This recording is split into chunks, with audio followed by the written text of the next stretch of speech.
Everybody, just vote no. Fill out question 2. No interest. Just vote no. Just simple no and go. And encourage everybody that hasn't voted to turn in those ballots. I remind everybody Election Day is today. Election Day is this weekend. Election Day ends at 8 o'clock on Tuesday, September 14th. It's an all mail-in ballot. 22 million ballots have landed in people's mailboxes. If you haven't already voted, I encourage you, implore you, take the time and simply vote no. Don't even consider the second question. Go to the mailbox and turn those ballots in. You've got folks on the other side of this ballot that have one thing in common. Well, two things. They all supported Donald Trump, and they all support repealing mask mandates and vaccine verifications. You can have more contrast and more consequence with this election.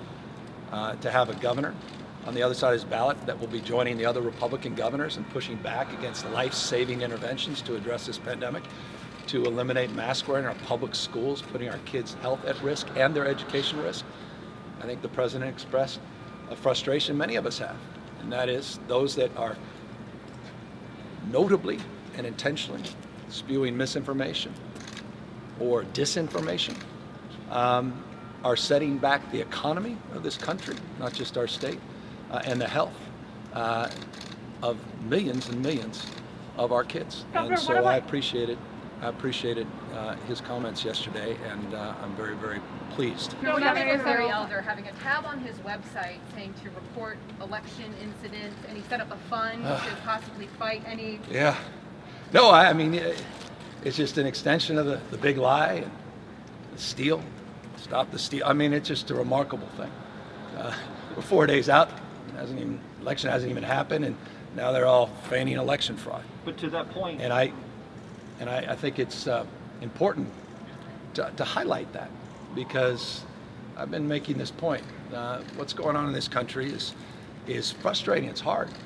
And I grew up believing not only in this nation, passionate about being an American, but also passionate about democracy. The idea that we're even debating democracy in some camps in this country is rather jaw-dropping and extraordinary. The idea that we have a president that continues to perpetuate the big lie, the idea that we're reflecting on whether or not to put barriers up around the U.S. Capitol in sort of an extended narrative after the January 6th insurrection, what's happening in Republican-backed states to deny voters their rights and privilege and opportunity to vote, and now seeing women's rights assaulted.